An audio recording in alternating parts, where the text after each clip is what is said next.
Et moi, j'arrive pour la première fois aussi bas en Afrique. Je suis pas encore très très confiant de là où je suis. On est avec les Mercedes plaques diplomatiques à passer les feux rouges sans s'arrêter et tout ça. Je me dis, dans quel traquenard il m'a mis le Joe? Après, culturellement, encore une fois, j'étais pas à l'aise avec le crédit. C'est que chez les Africains, en général, c'est hors de question de prendre un crédit. Alors, si tu veux, 90% de mon patrimoine immobilier est en France, 10% à l'international, on va dire à l'étranger. Et j'ai un des gardes du corps de ton beau-père qui est avec un flingue comme ça en train de me regarder. Quasiment toutes mes locations à Airbnb, entre autres, parce que je suis sur d'autres plateformes, pour un studio qui va être refait à neuf, moderne, classique, on est entre 1000 et 1500 euros. Moi, quasiment tous mes logements atypiques, on est entre 1500 et 2000 euros. C'est quand même assez accessible et du coup, tu n'as pas à utiliser le crédit. C'est ça. Ce qui est souvent un problème pour les gens qui nous regardent, qui sont par exemple de confession musulmane et qui ne veulent pas faire de dette. Ça peut être aussi un mode d'exploitation qui peut être intéressant. Alors, il faut savoir qu'il y a beaucoup de banques traditionnelles, des banques physiques en France, qui vont accompagner à travers un pôle, un service qui est spécialisé pour ça, accompagner des Français résidents qui veulent investir à l'étranger.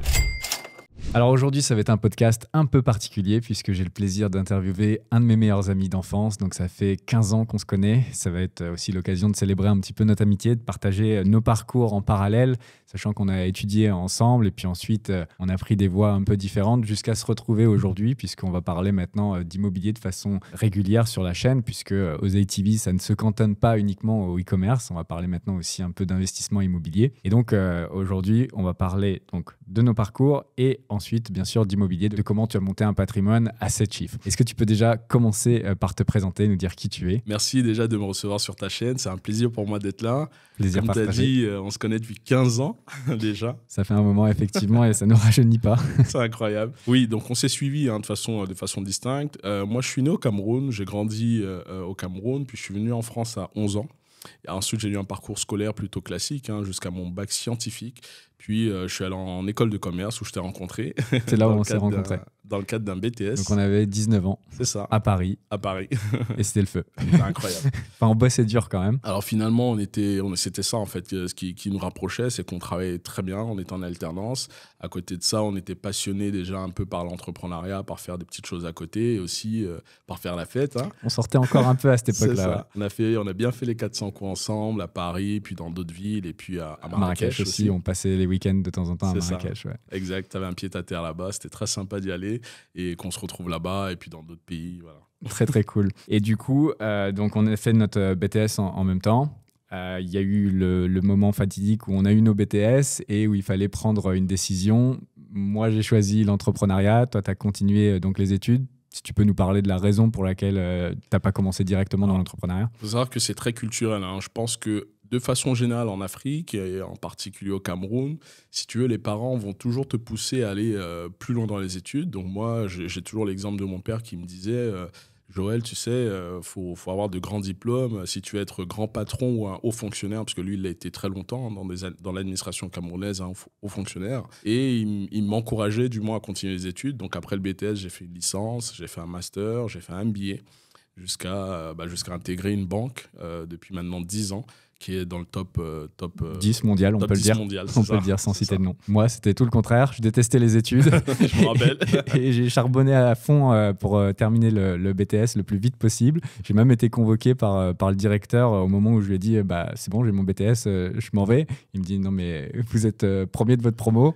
Qu'est-ce que vous faites là? Vous continuez pas vos études? Et j'ai dit non. Et je pense que j'ai pris la bonne décision à ce moment-là. En parlant de ça, justement, c'est incroyable. Je me rappelle très bien de ce directeur de programme qui t'encourageait à continuer parce qu'il voyait bien que tu avais des capacités et tu avais plutôt des bonnes notes. Tu étais même haut du panier. Ouais, 13-14, on va dire. Mais on va dire, tu ne te donnais pas à fond non plus, quoi. Et je me rappelle qu'il disait à 2 mois de l'examen, il me semble, Julien, tu sais, moi je veux bien te challenger, essaye de te donner à fond sur la dernière ligne droite, on voit ce que ça donne. Tu t'es chauffé et au bout de 2 mois, tu as quand même fini major de promo. C'est incroyable. Ouais. C'est incroyable.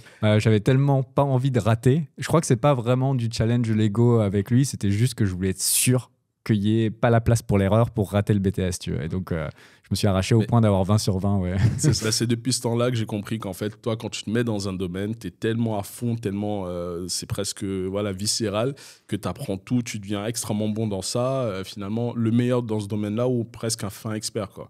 C'est à partir de ce moment-là que j'ai compris comment tu fonctionnais. Parce que c'est une bonne façon de me caractériser. Ouais, effectivement, ça devient viscéral. Dès que je me passionne pour un sujet, je fais que ça. Et du coup, au moment où on a eu nos BTS, c'est un peu le moment où nos routes se sont séparées, entre guillemets, d'un point de vue professionnel. Bien sûr, pas en amitié. Toi, tu es resté à Paris à ce moment-là pour continuer jusqu'au MBA. Et moi, je suis parti 5 ans au Maroc, mais pendant ces années, on a continué à se voir. Bah, je venais de visiter à Marrakech. Ouais. Hein. Je me rappelle la première année, tu gérais le riad familial. C'est ça. Donc là, au Maroc, ouais, pour ceux qui ne savent pas, je gérais des propriétés. Mais la première année, j'ai commencé par une propriété familiale. Et au bout de 5 ans, tu en avais quand même quelques-unes déjà. Bah, je suis monté jusqu'à 10, 10 propriétés en gestion. Donc c'est mon plus vieux business. C'est pas le business dont j'ai le plus parlé sur la chaîne, si ce n'est quasi jamais. Mais la première chose que j'ai fait, c'est de la gestion locative. Et puis on se voyait aussi au Cameroun. Au Cameroun, sur cette période-là, tu es venu au Cameroun. Ouais. Et mon mariage aussi, entre autres. C'était pas le meilleur. Enfin, le mariage, c'était exceptionnel. Oui. Mais le jour où je suis arrivé au Cameroun, c'était pas du tout le meilleur jour. Parce que c'était. Oui. Pour ton mariage, c'est la première fois où je venais aussi bas en Afrique. Oui. Pour la petite info, on va pas rentrer trop dans les détails, mais ta belle famille, c'est diplomate. Et du coup, je suis arrivé le jour où il y a un ambassadeur en Turquie qui s'est pris une balle dans la tête à la télé. Donc, toutes les ambassades étaient vraiment sur le qui-vive, c'était vraiment en état d'alerte. Et moi, j'arrive pour la première fois aussi bas en Afrique. Je ne suis pas encore très, très confiant de là où je suis. On est avec les Mercedes plaques diplomatiques à passer les feux rouges sans s'arrêter, tout ça. Je me dis, dans quel traquenard il m'a mis le Joe? Je me rappelle, tu es arrivé, je me suis dit, oh là là, le pauvre, il arrive dans un contexte particulier. Mais bon, tu as su t'adapter. Tout allait bien. Très bien. Tout allait bien. Passé un bon moment. On était à Aquapalace. On est parti à Kribi, tu te rappelles? On allait manger du poisson à Youpoué. On est parti à Kribi. Ouais, ça, c'était un autre voyage, Kribi. Et pareil, là, j'ai ton beau-père qui me dit, le soir avant de partir à Kribi, il me dit, si tu te baignes, fais attention si tu vois un jet ski qui arrive ou un Zodiac, parce qu'il y a des enlèvements d'étrangers, tu vois. Donc, du coup, pour que les gens aient un peu de contexte de à quoi ressemblait la scène, je suis en train de me baigner à Kribi et j'ai un des gardes du corps de ton beau-père qui est avec un flingue comme ça en train de me regarder.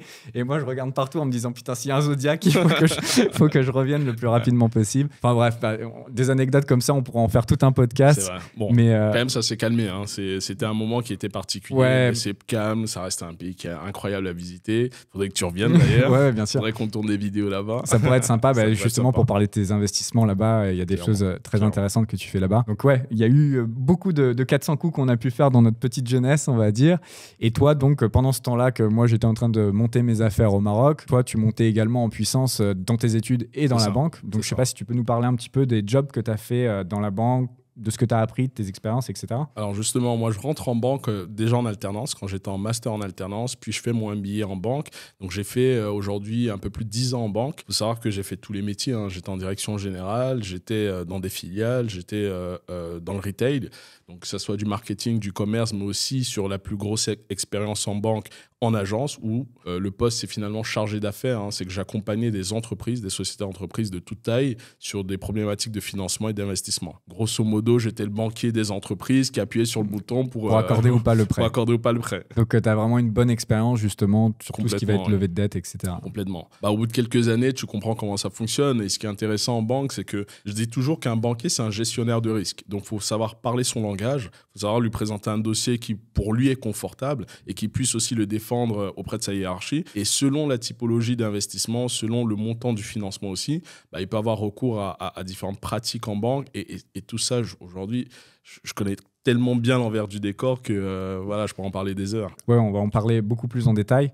Mais avant ça, ce qui serait bien, c'est que tu nous dises quand est-ce que tu as eu vraiment le déclic d'investir pour la première fois en immobilier? J'imagine que de baigner dans tout cet environnement, dans la banque, de donner des crédits à des gens, ça a dû te donner un petit peu l'idée. En fait, c'est ça. C'est qu'au quotidien, j'accompagnais des centaines de personnes sur leur investissement. Donc, quand tu appuies sur le bouton pour qu'ils aient du crédit et qu'au final, ils font leur investissement et qu'ils perçoivent des revenus, tu te dis c'est peut-être possible. Parce que tu as accès au compte, toi, tu vois les mouvements. Oui, en fait. Je vois bien quand il fait un investissement locatif et que derrière, il a tous les mois un revenu locatif, tu te dis ça peut être intéressant, pourquoi pas moi. Après, culturellement, encore une fois, j'étais pas à l'aise avec le crédit. C'est que chez les Africains, en général, c'est hors de question de prendre un crédit. Souvent, les étudiants qui sollicitent un crédit étudiant, moi, j'en avais jamais pris. Pas de crédit étudiant, pas de découvert, rien. Mais étant banquier, tu comprends qu'il y a ce qu'on appelle la mauvaise dette, il y a la bonne dette. Donc, c'est quand même bien de s'endetter avec de la bonne dette pour t'enrichir à moyen long terme en percevant des revenus. Justement, voilà, c'est là justement que je commence à m'intéresser à l'immobilier. Donc, je me renseigne, je lis, je me forme,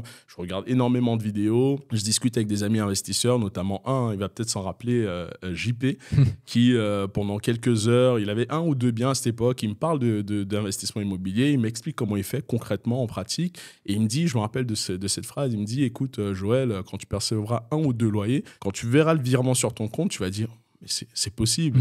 Et pareil, j'ai les premiers. Tout dans le business, en fait, c'est de faire la première vente, le premier loyer. C'est toujours ça. C'est qu'on a tous des freins en fait, psychologiques. On a des croyances limitantes. Et quand tu les débloques, tu te dis, mais en fait, tout est possible. Et plus tu fais, mieux tu fais. Et plus tu arrives à atteindre des résultats incroyables. Et c'est ce que je dis justement aux personnes que j'accompagne aujourd'hui. C'est qu'il ne faut plus avoir de croyances limitantes. Si tu veux, on peut tous avoir peur d'investir. On peut appréhender des investissements.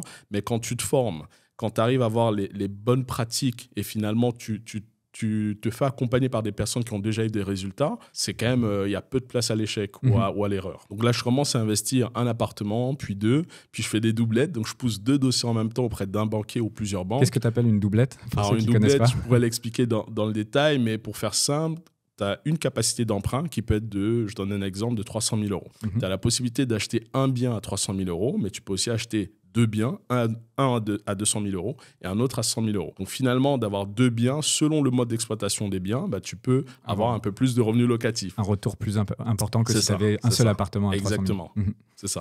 Donc c'est comme ça que j'ai fait des doublettes. Et par la suite, j'ai vu que je passais trop de temps chez le notaire, chez les banquiers. Je me suis dit, il y a peut-être un moyen d'aller encore plus vite et de passer qu'une fois pour plusieurs opérations devant ces personnes-là, ces parties-là. Donc je me suis intéressé aux immeubles de rapport. Donc, ce sont des bâtiments qui ont plusieurs lots où tu achètes l'immeuble qui aura 2, 3, 4, 5 logements. Et c'est comme ça que j'en ai acheté un, puis d'autres, etc. Et tous ces biens que tu as acquis, est-ce que tu peux nous partager là où ils se situent, si c'est pas indiscret? Oui, bien sûr. Alors, si tu veux, 90% de mon patrimoine immobilier en France, 10% à l'international, on va dire à l'étranger. Ok, dans quelle ville?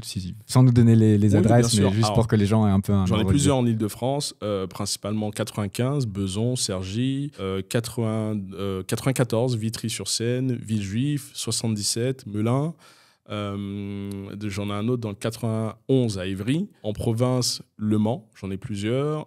Le Havre, j'en ai plusieurs. Sens, qui est une toute petite ville. Je connais même pas. C'est vrai, c'est 1 heure de Paris. En train, c'est 1 heure de Paris. C'est une petite ville sympa où je fais justement de la courte durée et des gens se déplacent de Paris pour venir dans cette toute petite ville loger dans mes Airbnb. Ok.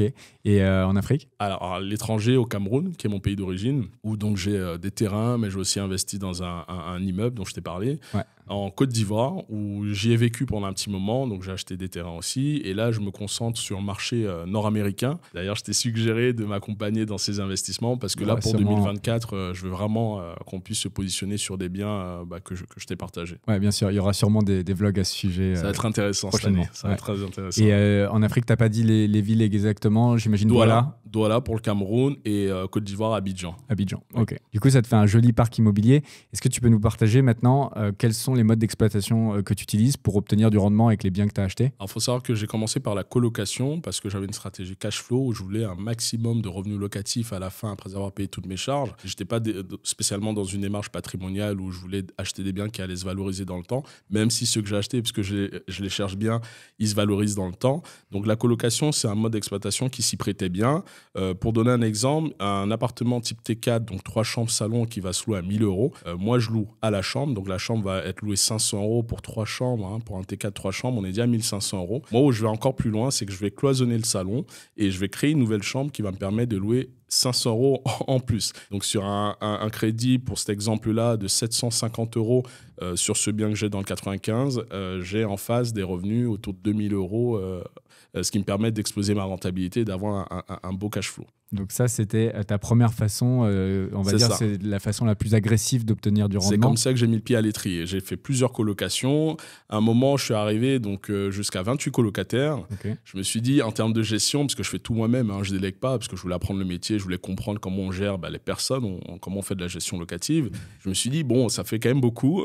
Comment je fais? Je suis sollicité tout le temps. C'est ça. Et 28 colocataires, c'est des jeunes. J'ai beaucoup de jeunes actifs ou des étudiants. Tu es quand même souvent sollicité. Et t'as le taf à côté. Je travaille à côté, j'ai ma petite famille, parce qu'on l'a pas dit, mais je suis marié, j'ai des enfants. Ouais. Et ça me faisait beaucoup. Ça me faisait beaucoup de travail. Après, bon, je savais que c'était aussi pour moi un parcours presque obligatoire pour atteindre ma liberté, pour atteindre ce que je voulais, du moins, donc gagner plus d'argent. Je me suis dit, allez, quel va être le mode d'exploitation qui va me permettre de continuer à investir dans l'immobilier, avoir des rendements tout aussi intéressants, mais gérer moins de personnes. C'est à ce moment-là que je me suis intéressé à la location courte durée. Donc, via les plateformes type Airbnb, Booking, etc. Et j'ai commencé à mettre des appartements Airbnb. Et en plus, ma particularité en Airbnb, je t'en avais parlé, ce sont les logements atypiques. Ouais. Donc, je vais en fait pas proposer un Airbnb classique, moderne, refait à neuf, comme on en voit partout. Moi, je vais proposer en fait une réelle expérience dans les logements. Ce qui est plus courant aujourd'hui, ça va être les love rooms, les jungle rooms. Donc, j'ai ça, hein, mais j'ai aussi des chambres à thème. J'ai aussi des univers que je crée pour que le voyageur viennent que pour l'expérience. Et c'est ce qui me permet d'avoir pas seulement des personnes de la localité, de la petite ville ou de la moyenne ville où j'investis, mais aussi des personnes qui font 1 heure, 2 heures de train parce qu'ils veulent avoir cette expérience-là. Tu peux partager une thématique en dehors de la Love Room et la Jungle Room qui fonctionne bien dans ce que tu fais? Alors, j'ai un appartement, si tu veux, c'est un studio qui a été transformé en suite. Donc, c'est une suite qui est romantique et hyper agréable parce qu'il y a un beau rétroprojecteur avec une belle expérience client. Mais la vraie particularité de ce studio, c'est qu'il est en 3D. Okay. Donc, il est noir et blanc et en 3D. Donc, quand les gens rentrent, ils sont tout de suite baignés dans le truc. Ils se disent, mais c'est quoi cet univers? Et ça rend bien sur les photos et les gens sont très contents de venir chez moi. Et l'avantage de ça, c'est que pour un même studio, la rentabilité, si tu devais louer le même studio, juste fait normalement à la Airbnb classique, le canapé gris, etc. Quasiment toutes mes locations à Airbnb, hein, entre autres, parce que je suis sur d'autres plateformes, pour un studio qui va être refait à neuf, moderne, classique, on est entre 1 000 et 1 500 euros. Moi, quasiment tous mes logements atypiques, on est entre 1 500 et 2 000 euros. Parce que je cherchais, encore une fois, dans ma démarche cash flow, je cherchais un mode d'exploitation qui permettait d'avoir des revenus autant qu'une colocation. Du coup, colocation, Airbnb, expérience, qu'est-ce que tu fais d'autre? Alors, si tu veux, à un moment, tu commences à plafonner. Parce que les banques, pour qu'elles te suivent, il faut quand même rembourser du capital. Et quand tu es trop gros en nom propre, tu commences à passer en société. Donc, je suis passé en société. J'ai cherché d'autres modes d'exploitation qui pourraient être intéressants en société. Et j'ai compris qu'il y avait ce qu'on appelle la sous-location professionnelle. Et donc, en société, j'ai plusieurs biens que j'exploite en sous-location professionnelle. Tu peux décrire un petit peu, c'est quoi ce mode d'exploitation pour ceux qui connaissent pas? La sous-location professionnelle, simplement, donc c'est un professionnel, une société qui va louer un appartement, qui va sous-louer derrière sur des plateformes. Donc, tu vas payer un loyer à un propriétaire qui, lui, ne veut pas s'en occuper, il ne veut pas faire de gestion commerciale. Et toi, tu mets sur des plateformes, tu fais des travaux, tu redesigns pour valoriser le bien. Donc, le propriétaire est content, toi, tu es content parce que tu sais que tu vas gonfler donc tes revenus et tu proposes sur des plateformes en sous-location. Et surtout, tu n'as pas à investir énormément par rapport à un achat de propriété. Tu n'as pas à lever de la dette. Quand même. Voilà. Ouais, tu peux faire sans dette. Tu investis dans de la belle rénovation, mais tu n'es pas obligé de lever un crédit. Tu n'es pas obligé de prendre un crédit pour financer cet appartement. Et tu n'as pas peur de faire des rénovations et que le type te dise je récupère mon appart l'année d'après. Alors, c'est ce qui est intéressant. On est quand même lié par un contrat. On signe un contrat qui régit, qui réglemente quand même notre accord. Et l'idée, c'est qu'il me laisse sur une certaine période où je sais que j'aurai un retour sur investissement. Et pareil, ça dépend du bien, ça dépend de la localisation. L'enveloppe que je mets pour des rénovations, c'est à ma main. C'est finalement dépendamment de l'accord que j'ai avec le propriétaire. Tu as un exemple ou pas en termes Bien de sûr. montant pour qu'on puisse se rendre compte à quel point c'est faisable ou pas? On peut faire un simple rafraîchissement qui va être autour de 2 000 à 3 000 euros selon la surface. On peut aller jusqu'à des travaux où on va pas tout péter, on va pas faire du gros œuvre, c'est pas notre appartement. Ouais. Mais comme on fait de l'atypique, on est presque obligé souvent d'aller à refaire une salle de bain, on est obligé d'aller à mettre une balnéothérapie, donc ça reste quand même des travaux où là on peut aller jusqu'à 8 000 euros. C'est à peu près l'enveloppe que je mets pour... dans les plus grosses enveloppes que tu mets. Que je mets pour un appartement. C'est quand même assez accessible et du coup tu n'as pas à utiliser le crédit. C'est ça. Ce qui est souvent un problème pour les gens qui nous regardent, qui sont par exemple de confession musulmane et qui veulent pas faire de dette. Ça peut être aussi un mode d'exploitation qui peut être intéressant. Alors justement, moi je me suis penché sur le sujet vraiment parce que de toute façon au quotidien tu peux pas tous les jours être accompagné dans un financement, donc il faut bien comprendre comment fonctionne le crédit, mais sans crédit, il faut quand même pouvoir investir dans l'immobilier. Tu as la sous-location professionnelle, tu as aussi un accompagnement qui peut être possible à travers une banque islamique, pour notamment ceux qui sont de confession musulmane, qui ne sont pas à l'aise avec ce qu'on appelle l'intérêt. Tu as la possibilité d'être accompagné par ces banques-là, et au final, tu arrives à investir dans l'immobilier sans lever de la dette à proprement dit. De toute façon, on fera des vidéos à ce sujet, et dans la formation, il y y aura des modules dédiés à ça. Bien sûr. Puisque c'est vraiment important pour la communauté. Bah, j'ai pris le temps d'aller en profondeur. On a eu les contacts. Ce qui est bien, c'est comme je suis en banque, c'est quand même plus facile pour moi de toucher ces acteurs-là. Du coup, ça, c'est les 3 modes d'exploitation que tu utilises. Est-ce qu'il y en a encore d'autres ou on a fait Après, j'ai vraiment tout type de biens. J'ai aussi des biens en location longue durée, classique, mais en meublé. Et j'ai aussi des parkings, j'ai des box. Voilà, j'ai tout un tas de tout un arsenal. C'est ça. Vision à 360. Oui. Donc, c'est pas mal parce que ça te fait d'expérience en fait, sur plein de thématiques différentes. En fait. Du coup, la question que tout le monde est en train de se poser, ça représente quoi en termes de patrimoine, en argent et en nombre de biens? Alors aujourd'hui, en nom propre, j'ai 2 millions d'euros en patrimoine immobilier. En société, donc en acquisition, mais en gestion aussi, j'ai 1 million d'euros en patrimoine immobilier. Ça fait 32 lots. Donc ça va incluant des appartements, des immeubles de rapport, mais aussi des parkings, des box. Du coup, ça fait une sacrée belle réussite et un joli parc immobilier. La question suivante, c'est quels sont tes objectifs en termes d'investissement là, dans l'année ou les années qui arrivent? Qu'est-ce que tu as envie de faire? Alors, je vais continuer à investir en France, je vais continuer les acquisitions immobilières, mais je veux aussi arbitrer mon patrimoine pour faire des opérations d'achat-revente, de marchand de biens. Je veux aussi me concentrer sur le prochain trimestre à investir à l'étranger, notamment les opérations dont je t'ai parlé en Amérique du Nord. Je veux vraiment, depuis la France, investir sur ces marchés-là. Tu peux nous parler justement de comment tu vas lever de la dette pour pouvoir investir sur un marché où tu n'es pas résident? Parce que ça, c'est une énorme croyance limitante. C'en est une autre. Et c'est toi qui me l'as débloqué, parce qu'il y a encore quelques années, je pensais que c'était impossible de faire ce genre de choses. Ouais. C'est vrai. Alors, il faut savoir qu'il y a beaucoup de banques traditionnelles, des banques physiques en France, qui vont accompagner à travers un pôle, un service qui est spécialisé pour ça, accompagner des Français résidents qui veulent investir à l'étranger. Okay. Donc, pour ça, ce sont des conditions d'emprunt qui sont un peu différentes, mais ils peuvent quand même aisément... C'est très facile de lever de la dette depuis la France pour investir à l'étranger. Et également, ça fonctionne pour les profils comme moi, qui sont expatriés, qui sont plus résidents en France. On peut continuer à utiliser les banques françaises pour financer en fait des investissements. C'est toi qui m'avais appris ça. Bien sûr, parce que tu me posais la question de savoir quand tu voulais acheter un bien en cash à Paris. Je t'ai dit, mais non, pas du tout. Tu peux te faire financer, tu peux lever de la dette, même si tu es un expatrié, avec des banques françaises. Encore une fois, ce sont des conditions d'emprunt différentes, mais c'est largement possible. Donc là, je pense qu'on a terminé de faire le tour de ton profil investisseur. De toute façon, on fera d'autres vidéos, mais là, c'était une entrée en matière, on va dire, pour apprendre à te connaître. Donc ça, c'était le côté investissement. Est-ce que tu peux nous parler un petit peu aussi du côté perso? Quels sont tes objectifs? À titre personnel, comme on en a déjà parlé, si tu veux, sur 2 ans, j'aimerais beaucoup m'expatrier. Donc avec ma petite famille, on réfléchit à l'endroit qui serait le plus opportun pour nous. Tu peux partager les options? On est très orienté Afrique, parce que voilà, moi, je suis d'origine camerounaise, comme je l'ai dit. Ma femme l'est aussi à 50%. Donc pourquoi pas le Cameroun, pourquoi pas la Côte d'Ivoire où j'y ai vécu, où j'ai travaillé un moment, pourquoi pas d'autres pays en Afrique, parce que je me dis en plus en Afrique il y a quand même tout à faire. C'est toujours ce qu'on dit. Voilà, il y a beaucoup de marchés émergents, il y a plein de marchés il y a plein d'endroits qu'on peut visiter, il y a plein de choses qu'on peut faire sur Terre. Moi je suis un citoyen du monde, je pense que je voyagerai tout le temps, mais peut-être un pied-à-terre sur du moyen terme en Afrique. Et toujours à titre personnel, c'est vraiment de construire un projet ensemble, donc d'accompagner les membres de ta communauté à travers une formation, mais aussi du coaching, du mentorat, un accompagnement personnalisé. Et aux côtés de toutes ces personnes, de partager ma passion de l'immobilier. Ça va être super, effectivement. Donc déjà, je suis content de le faire avec toi parce que je pense que tu es la meilleure personne pour le faire. J'ai totalement confiance en toi. Et surtout, je suis content de faire un projet avec toi. Enfin, ça faisait longtemps qu'on voulait faire quelque chose ensemble. Donc là, ça va être le cas. Et ça va répondre à un vrai besoin puisqu'il y a beaucoup de gens qui nous marquent en commentaire, en email, etc., qui ont des profils, qui ne savent pas vraiment comment investir leur argent. On va leur apporter une solution à travers cette formation. Et d'ailleurs, pour conclure vraiment cette vidéo, en quoi cette formation va-t-elle être différente finalement des autres formations immobilières qui existent sur le web, puisque je pense que c'est un des formats de formation qui a le plus, les formations immobilières.